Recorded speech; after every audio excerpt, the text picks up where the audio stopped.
Estamos de volta e vamos falar agora, então, de educação. A segunda prova do Enem, o Exame Nacional do Ensino Médio, é no próximo domingo, com provas de matemática e ciências da natureza. No Rio de Janeiro, um dos colégios mais antigos do país, o Pedro II, é exemplo de escola pública com ótimos resultados na prova. Veja. O Colégio Pedro II é tradicionalmente um exemplo de sucesso no Enem. No ano passado, todas as unidades do Pedro II superaram a média das escolas públicas e privadas do Rio de Janeiro. Aqui, os alunos aprendem que a matemática é também uma ciência de acolhimento e inclusão. Uma visão de resolver uma situação apresentada e que conhecimentos eu vou mobilizar para isso. E essa dinâmica toda vai gerando no aluno uma autonomia e um pensamento crítico para resolver problemas matemáticos. O Bernardo decidiu seguir os passos da professora com a carreira em matemática. Ele é um dos alunos que, além das questões em sala de aula, também busca listas de exercícios como um desafio. Eu percebi em algum momento que aula era um negócio que eu queria, e aí eu estava procurando alguma coisa, e matemática chamou assim, piscou a luzinha e era ela. No Pedro II, os alunos também adquirem competências para o Enem fora da sala de aula. O Charlisson fez a escolha por uma carreira em biologia depois de um projeto de iniciação científica. Os professores do 7º ano de ciências levaram os alunos para o laboratório de biologia e a gente teve a oportunidade de ensinar um pouco para eles sobre alguns filos do reino animal. E aí foi aí que eu descobri que eu me interessava por dar aula, que eu tinha essa aptidão. Nem todo mundo tem vontade de participar de competições durante o ensino médio, mas muitos no Pedro II já chegam no período do Enem com vários prêmios acumulados. Matemática Sem Fronteiras, né? OBMEP, OBM, tirar medalha ou ir bem no Enem, muitas vezes não significa muita coisa, significa muito mais para a gente quando a gente vai bem no geral, né? O resultado ele é fruto de uma construção, não é uma coisa que assim, você chega no 3º ano ou chega no ensino médio e se intensifica, é uma coisa de longo prazo. O colégio também prepara simulados específicos, de acordo com o perfil dos vestibulares e do Enem. Tem o simulado da UERJ e o simulado do Enem. Mas o que a gente realmente vai usar vai ser as bases que já estão há muito tempo nos sendo fornecidas. E continuando a falar de educação, o conhecimento em matemática não faz diferença só na prova do Enem. A matéria abre um leque de oportunidades no mercado de trabalho. Vinícius planeja estudar engenharia de produção. Para o Enem, mantém uma rotina de estudos com foco em matemática.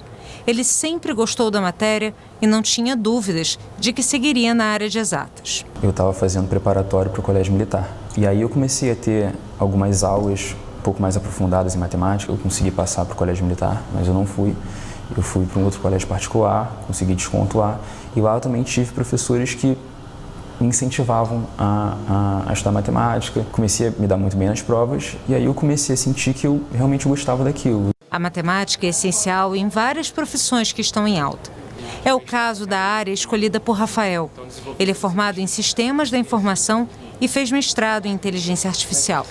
Hoje, trabalha em uma empresa especializada em Big Data, ou seja, que obtém e analisa um volume enorme de informação disponível na internet e oferece produtos para corporações. Quando eu falo de análise de dados, eu tenho muita matemática, muita estatística ali dentro, todos os teoremas que vão sustentar a área de analytics e que me permitem gerar valor em cima dessas massas de dados, tem a matemática também como sustentação. Então a matemática é sem dúvida fundamental para esse tipo de trabalho.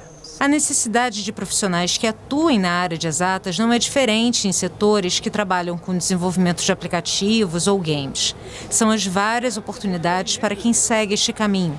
Mesmo quem faz o curso de matemática tem uma ampla área de atuação, do meio acadêmico ao mercado financeiro.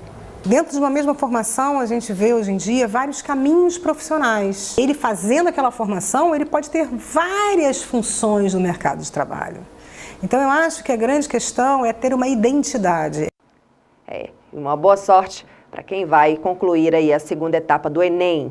E agora vamos falar sobre as barragens. Há exatos 4 anos se rompia a barragem de Fundão, pertencente a Samarco, em Mariana. O vazamento do rejeito causou uma das maiores tragédias ambientais no país. Além de prejudicar diretamente cerca de 700 mil pessoas, de acordo com o Ministério Público Federal, mesmo após esse período, ainda são muitos problemas sem solução.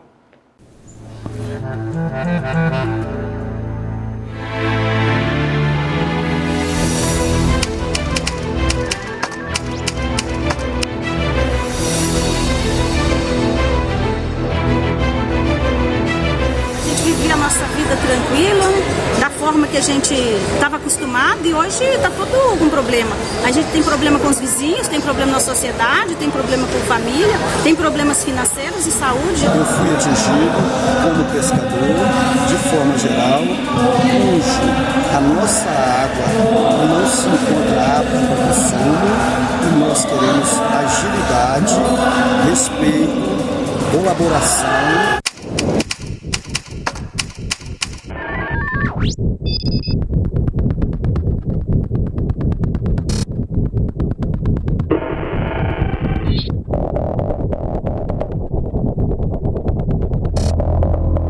A mineradora Samarco poderá voltar a operar em Mariana, na região central do estado.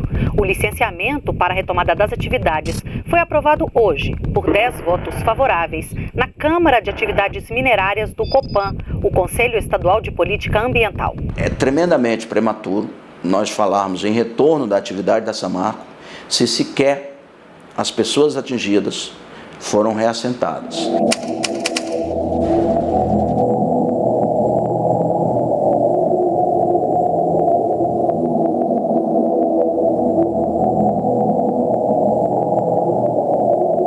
Quatro anos se passaram desde que se rompeu a barragem de Fundão da mineradora Samarco, em Mariana. O mar de lama arrasou completamente 4 distritos, a cidade de Barra Longa desceu pelo rio Gualacho do Norte, chegando ao Rio Doce e ao Oceano Atlântico. Mais de 1000 dias depois, como estão as pessoas atingidas? Qual foi a punição para os responsáveis? E como está o Rio Doce?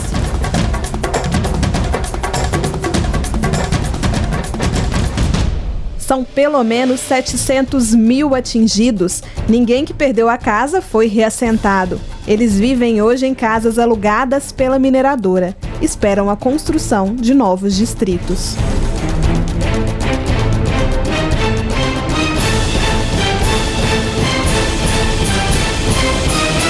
São 362 famílias sem casa ainda, sem lar para morar. Em relação ao trabalho, milhares de atingidos sem trabalho, pescadores, agricultores, comerciantes e outras ocupações que ainda não retomaram o seu trabalho. Nós temos indenizações que foram feitas, mas para um número muito limitado de famílias e também por um valor abaixo da expectativa do próprio Ministério Público Federal.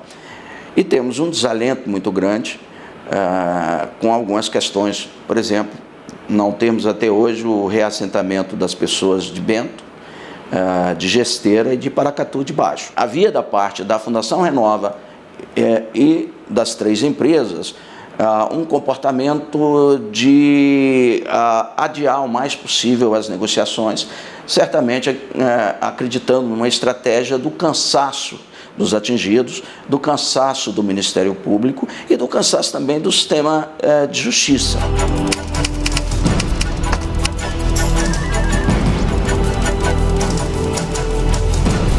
Mais uma tragédia anunciada aconteceu hoje em Minas, uma das maiores do país. Mais uma barragem de rejeito de mineração se rompeu, desta vez na mina Córrego Feijão, de propriedade da Vale, em Brumadinho, na região metropolitana de Belo Horizonte.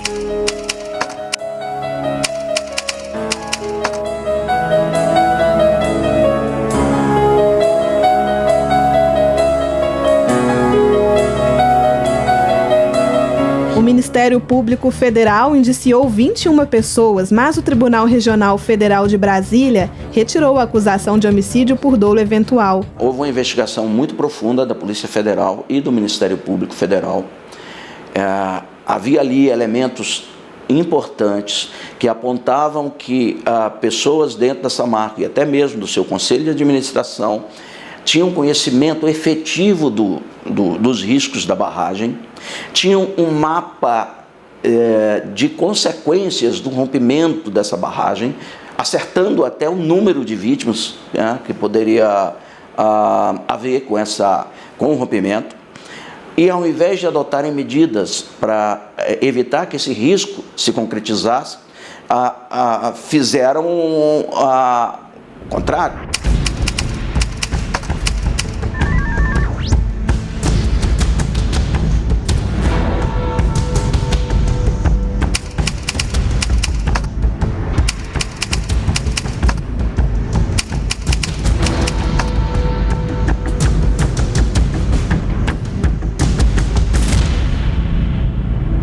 milhões de metros cúbicos de rejeito desceram pela calha do rio, né, do Ribeirão e do rio, e parte desse rejeito ficou depositada na calha e parte ficou depositada nas margens do curso d'água. Esse rejeito praticamente soterrou, né, a vegetação que existia nesses locais. Não era sempre vegetação nativa, né? Tinha várias áreas já antropizadas com a inclusão de pastagens e áreas de plantios agrícolas. Mas as margens então ficaram com aí um depósito de rejeito de cerca de 20 centímetros, às vezes até 2 metros de profundidade de rejeito, dependendo do relevo no entorno das margens do curso d'água. A lama percorreu 663,2 quilômetros de cursos d'água até chegar ao mar. Destruiu 1.469 hectares, incluindo áreas de preservação. O IBAMA notificou a Samarco e aplicou mais de 350 milhões de reais em multa. A Samarco recorreu de todas e nenhuma delas foi paga até agora.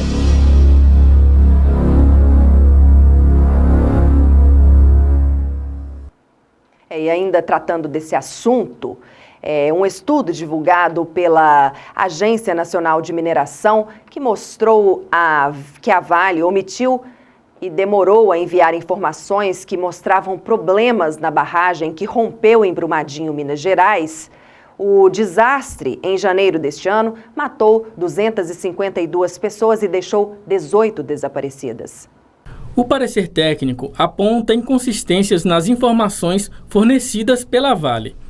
No relatório feito pela mineradora no dia 8 de janeiro, antes do rompimento, e enviado à Agência Nacional de Mineração no dia 30, depois da tragédia, a empresa garantia que a barragem não possuía nenhuma anomalia.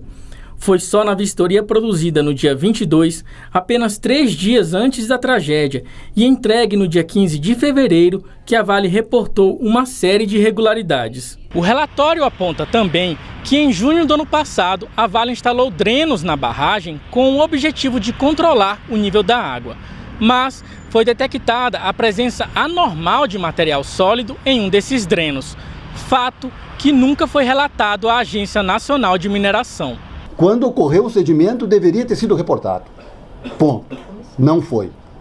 Porque se houvesse sido comunicado, imediatamente seria instaurado um regime de inspeção diária.